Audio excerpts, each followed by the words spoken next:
د لوی اختر شپو ورځو په رانږدې کېدو سره د عامې روغتیا وزارت او روغتیا پالانو د خلکو په منځ کې د کانګو خطرناکې ناروغۍ د خپرېدو اندېښنې څرګندې کړي دي. د روغتیا پالانو په باور که چیرته د اختر په شپو ورځو کې د قربانۍ پر مهال عام وګړي صحي ټکي په پام کې ونه نیسي، نو ډېر احتمال د دې شته چې ګڼ شمېر خلک د کانګو پر ناروغۍ اخته سي.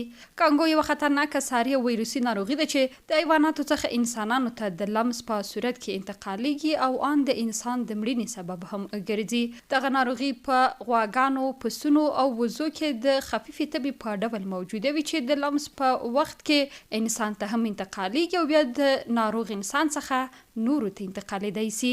کانگو یوه ویروسی مریضی ده، ډېره خطرناکه مریضی ده.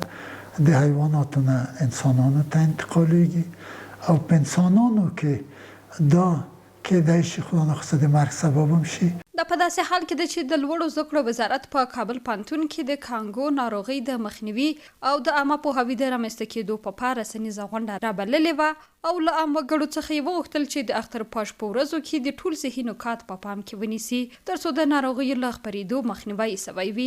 یاد وزارت په دغه غونډه کې یو شمېر متخصصو کسانو او روغتیا پالانو ته هم بلنه ورکړې وه.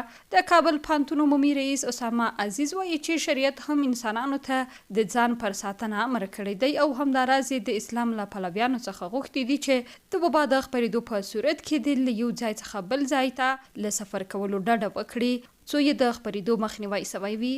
د شرعي مقاصدو یو پنځه مقاصد یو مقصد د انسان د نفس حفاظت ده او د نفس حفاظت طبعا په مختلفو لارو کېږي. یو لاره د نفس د حفاظت د امراضو نه حفاظت ده.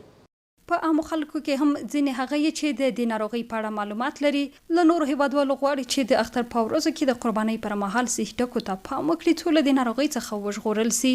دوی وایي چې د ماسک او د دستکشو په کارولو سره عام وګړي کولی سي چې په کانګو ناروغۍ له اخته کېدلو څخه هم ځان او هم نور وژغوري. کانګو یا هم په عامه اصطلاح کنه که چیرې د انسان پر بدن وخیږي یا یې هم وچې چې د 24 ساعتونو په جریان کې انسان له منځه وړي.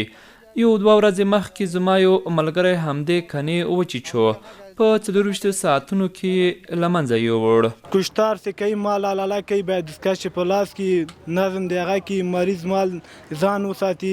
کانګو هغه خطرناکه ناروغي ده چې پیړۍ وړاندې له حیواناتو څخه انسانانو ته انتقال سوه او تر نن پورې د ډیرو انسانانو ژوند اخیستی دی. که چیرې پر وخت درملنه ونه سي نو د مرګ لامل هم کیږي. مریم هوتک، CMG، کابل.